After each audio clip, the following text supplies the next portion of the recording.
on Jimmy Kimmel Live later tonight. David Muir, the most watched newscast in America. And now, ABC's World News Tonight has won the Emmy for Best Live News Program for the third year in a row. The live 5 for 6 weather team is coverage you can count on.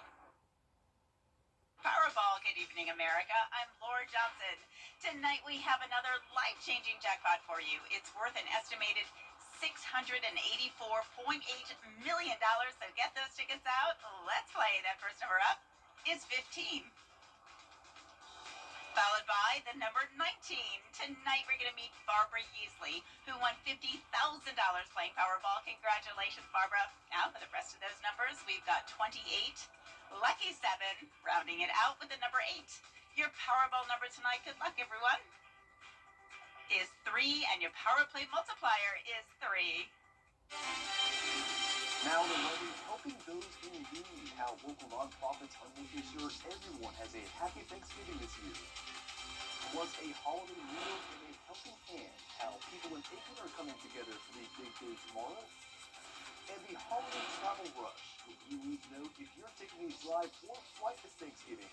As your news at 11 starts now. Live from Television Park, this is WJBF News Channel 6 at 11.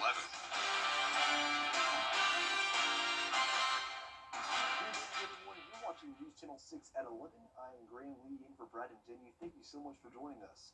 Coverage you can count on begins with the final countdown to the Thanksgiving holiday. And of course, millions are taking to the skies and highways today to join their families for Thanksgiving. That means a lot of traffic and airport congestion. Wednesday morning, traffic on I-20 was already heavy as people hit the road early, trying to miss the worst of it. Several travelers we talked to said there are lots of cars in the interstate. We're also hearing from South Carolina Highway Patrol, as many told News Channel 6 they're seeing a heavier law enforcement presence on the roads. The day before Thanksgiving is probably one of the most heavily traveled time periods of the whole year, because you just have everybody going everywhere trying to get to family at every part of the country. Starting today through the 30th, and we have several more troopers on the roads just to get cars on the side of the road, to slow people down, to make sure they know that they should be doing the right things. Yes, the Highway Patrol will be checking that drivers are wearing their seatbelts, driving the speed limit, and driving hands-free as they travel through the Palmetto State. It is time now for a first check of the weather. Chief Meteorologist Jenna Petracci is standing by. Jenna, it's a nice weather today. What are we looking at for the weekend? Yes, some big changes, Graham, just in time for our big holiday tomorrow. And right now on our Terry Lambert Hyundai Skyview cam, it's a beautiful night. When I was out and about earlier, I saw the most gorgeous view of the crescent moon. If you happen to see the moon and took a photo, please send those my way. And if you haven't seen it yet, go ahead and step outside and see if you can spot it. So our Terry Lambert Hyundai Skyview cam looking good. It's a dry night. We did have some rain earlier today, though, and you can see the temperatures are cooler now that the cold front came through, bringing those rain chances. Right now, we're sitting in the upper 50s, 59 in Allendale, 54 in Evans, Millen, you're at 57, Aiken at 56, Gibson, you're at 52, and 58 in Waynesboro. Winds are coming out of the northwest. We're pretty gusty up towards the north. Winds sustained at 15 miles per hour in those gusts. Now up to 25, 24 in Evans, even 30 in Lincolnton. So that northwest wind is going to cool us down for our Thanksgiving. We'll be in the upper 30s tomorrow morning, a high of only 60, no chance of rain. Here's a look at your daily planner for tomorrow. Northwest breeze coming in around 5 to 10 miles per hour. We'll hit 60 around 3 p.m., but a lot of us only topping off in the 50s. And we're going to continue to see that cooler air even into next week with more chances of rain, along with some sub-freezing temperatures this weekend. I'll have more details with your 10-day forecast coming up. But back to you, Graham. All right, Jenna, thank you. New tonight, the Aiken County Sheriff's Office has made another arrest in connection to the death of Jamal Richardson. Chitavia James was arrested this evening at a hotel in Columbia. She's now been booked into the Aiken County Detention Center, facing charges of murder, criminal conspiracy, and weapon possession. 21-year-old Christopher James is already in jail in connection with this case. He is also charged with murder. But investigators are still looking for Tyshawn Hughes of Orangeburg in connection to this death. If you have any information on him or his whereabouts, you're encouraged to call the Aiken County Sheriff's Office. Also tonight, a stolen car, a chase, and a teenager is now in custody after a wild scene in Richmond County. The Richmond County Sheriff's Office says a stolen vehicle fled a traffic stop on Johns Road tonight, crashing onto the Augusta Country Club grounds. After a brief foot chase, officers arrested a 16-year-old. The investigation is still in its early stages. Law enforcement also confirming an arrest has been made after a bank robbery on Walton Way. The Sheriff's Office says Anthony Trotter was tracked down at a downtown hotel just hours after robbing the Pinnacle Bank. Investigators recovered the clothes he wore during the crime and took him into custody. Trotter has been transported to the Webster Detention Center and is charged with felony armed robbery of a bank. Well, it's a budget stalemate for Augusta city leaders. For the second Sunny conditions expected for Thanksgiving, but how long will the cool down last? I'll have the answer when we return. It's time to go see. Weather headlines on News Channel 6, brought to you by Southpaw Roofing. Now, your most accurate forecast with WJBF Live 5/6. Welcome back. I want to start out with a very special shout out to our weather kid of the week. Meet 11-year-old Noah from Appling. He came by the station yesterday with his sweet family, and we had such a fun time. I really enjoyed showing him around and letting him try out the green screen to pretend to be a meteorologist, and maybe he will become a meteorologist one day. I definitely think he's capable, and it was just so much fun meeting you, Noah, and I'm wishing you and your family a wonderful Thanksgiving tomorrow. Today's almanac shows that we had a warmer than normal day leading up to Thanksgiving, 75 this afternoon, and look at that low. We started out at 64. That's 24 degrees above average and nowhere near that record low of 17 set back in 1950, but we will be getting a little bit closer to that within just a couple of days, which we'll talk about in a moment. We also had some beneficial rain. 1/4 inch came down early this morning in Augusta. You can see that here on Live Viper 6. Some heavy showers came through Richmond and parts of Aiken County over towards Jefferson County. This is a snapshot from 6 o'clock in the morning. Now it's completely dry. This is our Terry Lambert Hyundai Skyview cam looking into Aiken. 58 degrees out there, northwest breeze of 7 miles per hour. Dew points dropping into the 40s.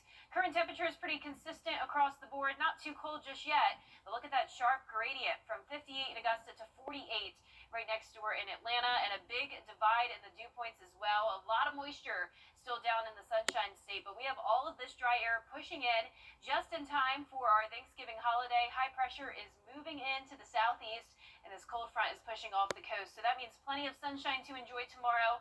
Definitely dress warm if you're going to wake up early, 38 at 7 a.m., then getting to around 60 in the afternoon. Some of us could definitely only stay in the 50s, though. Average high for Thanksgiving is 67, so we'll be below that and nowhere near that warmest Thanksgiving day set back in the 80s of 81 degrees.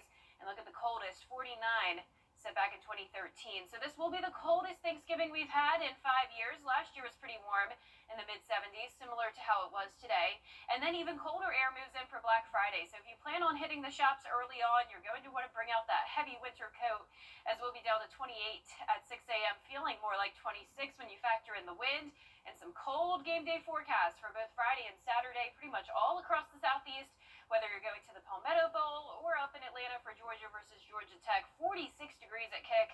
Notice down in the Sunshine State, though, much warmer still in the 70s. Now for small business Saturday here in town, 52 in the afternoon, a bit more cloud cover moving in, and then mostly cloudy skies for a good chunk of next week with this wedge setup. That means temperatures in the 50s and 60s. It's going to be rainy as well. Lows tonight, though, going to be in the 30s, and it will be dry. Highs tomorrow in the upper 50s for the most part. In your 10-day forecast showing the dry weather through Saturday, then rain chances pick up on Sunday at 30%. Best chance of rain will be on Tuesday at a 60% chance, and then the end of the first week of December will be dry. Looks like two things I need next week. I need an umbrella, and the next couple days need a jacket on. That's definitely right. Weather's all over the place. Yeah. Well, thank you for keeping us updated, Jenna. Up next, a targeted shooting just blocks away from the White House as federal agents are probing possible terrorist ties. The latest on this building story will be returned. But first, the winning numbers for tonight's South Carolina lottery are pick 3, 4, 3, 1, and the pick 4 winning numbers 3, 8, 0, 6, Fireball 5. It's back. Don't settle for less. The team at George Think took care of everything. My recovery, $1.5 million. Go with the name you know and trust. On the line. 9999999. Weather headlines on News Channel 6, brought to you by Southpaw Roofing. The Live Viper 6 mobile app. Download it today. Now, WJBF sports coverage you can count on. Well, based on a single coin flip, the number 1 seeded Screven County will take the cross-state trip to the other number 1 seed Early County in the GHSA quarterfinals. Now, the Gamecocks are 12-0 heading into their matchup, a dramatic turnaround from last season's 4-6 campaign. Now, Screven County has relied on their 12 seniors who have led this team on and off the field. But other standout performers include the dynamic duo of quarterback DeMarco Ward and junior running back A.B. Hilton, who has surpassed over 2,000 yards in just 2 years on varsity. Now, another key test awaits as they take on 9-3 Early County with a trip to the semifinals on the line. They like to run the football, and I think in the 6 games we broke down, I think they threw it 19 times. There's a lot of people around here throw that in half. So, we've got to be very sound in how we attack it defensively. And then, offensively, we've got to be patient. They send a lot of pressure, and they've got some guys on the defensive side of the ball that'll hit you, and they're very physical. So it's going to be a physical game. We're a physical team just by nature of what we do. And, our kids have got to go in understanding that. Now, kickoff is set for 7:30 p.m. at Early County, and with a win, the Gamecocks would face the winner of Lincoln County and Brooks County. Now, as a reminder, our mini edition of Football Friday Night will air this Friday in the 11 p.m. show, not at 11:35. So stay tuned for those highlights and post-game reaction from both sides of the river, plus recapping and previewing College Football Rivalry Week. Now, don't forget to tune in to the Best of Game Night Live 2025 special featuring the 4 best finishes from this season. Be sure to set those DVRs on Thanksgiving Day from 4 to 6 p.m. Well, in college football, Clemson and South Carolina will put a bow on the regular season with the annual Palmetto Bowl rivalry. The Gamecocks will host the Tigers on Saturday, with Clemson winning the last 5 matchups in the confines of Williams-Brice Stadium. Now, last season, the Gamecocks came out victorious with the 17-14 win on the road, thanks to the Lenora Sellers touchdown run right here in the 4th quarter. Last year, the 6-5 Tigers, though, this season are already bowl eligible, but the 4-7 Gamecocks, they're looking to end their season on a high note and to keep the Palmetto Bowl trophy for the 2nd straight year. Want to send these seniors out the right way. It would be pretty special for, DQ Smith to say that in his, and Brian Thomas and the guys that got here in 2022, that they, and the other seniors, that they went, 3-1 against Clemson potentially. I mean, that'd be awesome for them to say. It's the state championship. I mean, it doesn't matter if you're 12 or 11-0 or 0-11. This game is, it means a lot to a lot of people. It's a forever game. Now, kickoff is set for noon on the SEC network.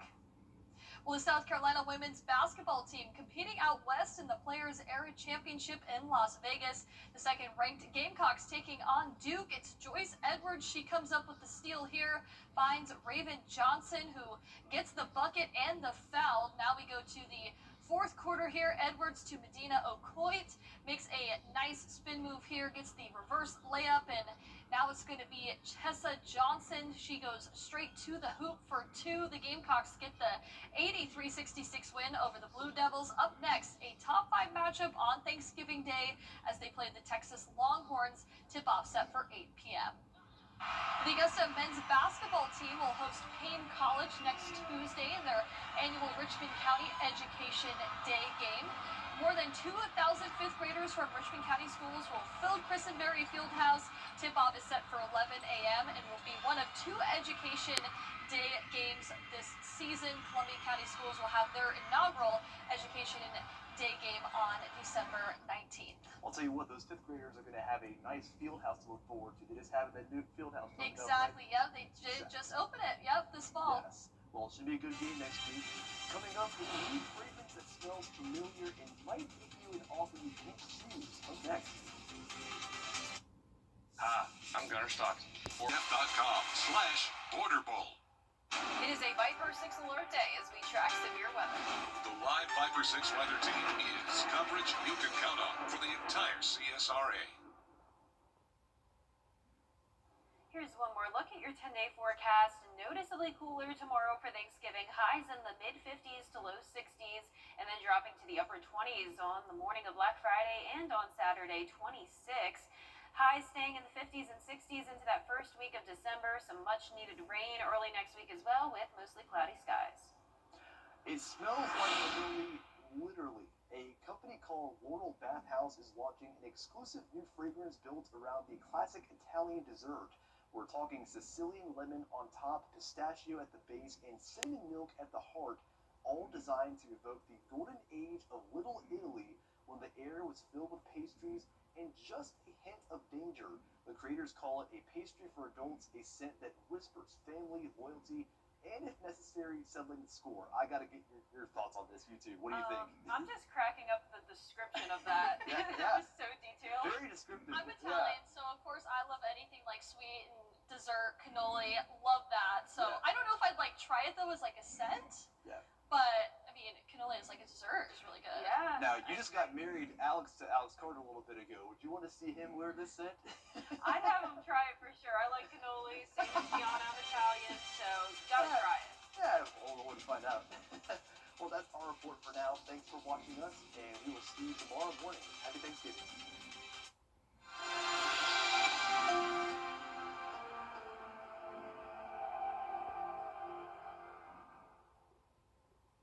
This Friday, November 20th.